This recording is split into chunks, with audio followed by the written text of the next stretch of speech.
gonna break my heart. You gonna tear it apart. No matter what you do. Hey everybody. Assalamualaikum warahmatullahi wabarakatuh. Waalaikumsalam warahmatullahi wabarakatuh.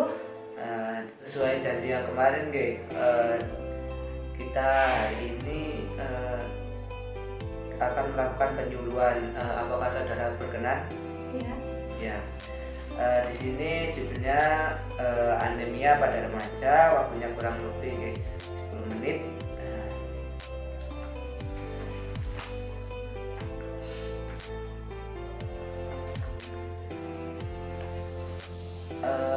Di sini saya akan menyampaikan beberapa pengertian atau materi tentang anemia. Apa itu anemia itu sendiri? Anemia adalah suatu keadaan saat jumlah sel darah merah atau jumlah hemoglobin dalam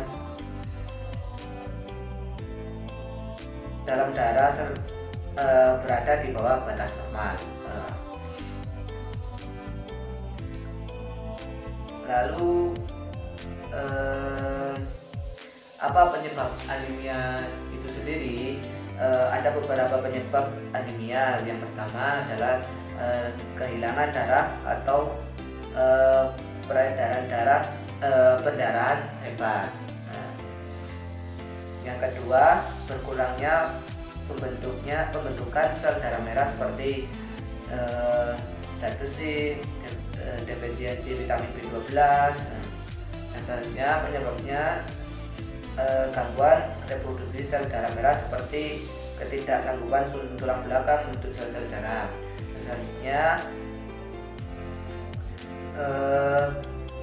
apa itu tanda-tanda dari anemia itu sendiri? Anemia itu yang pertama tanda-tandanya ada lesu, lemah, letih, sering mengeluh pusing dan mata berkunang-kunang. Yang ketiga gejalanya lebih lanjut adalah kelopak mata, bibir, lidah, kulit telapak tangan menjadi pucat.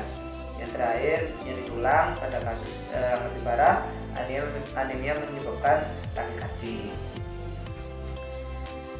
Akibat dari penyakit anemia itu adalah menurunnya kemampuan dari konsentrasi belajar, mengganggu pertumbuhan sehingga tinggi badan tidak mencapai optimal, menurunnya kemampuan fisik oleh olahragawati, mengakibatkan muka pucat. Yang terakhir kriteria anemia. Bagaimana penanggulangan anemia itu jika sudah terkena anemia? Yang pertama, konseling untuk membantu memilih bahan makanan yang sesuai dan cukup. Yang kedua, meningkatkan konsumsi zat besi. Yang ketiga, suplementasi besi. Yang keempat, untuk meningkatkan konsumsi besi, sebaiknya suplementasi besi tidak diberi bersama susu. Yang terakhir, sering screening anemia. Pengobatan anemia itu ada beberapa. Yang pertama, anemia kekurangan zat besi. Bentuk anemia ini diobati dengan suplemen zat besi. Yang kedua, anemia kekurangan vitamin, diobati dengan suntikan. Yang ketiga, anemia penyakit kronis.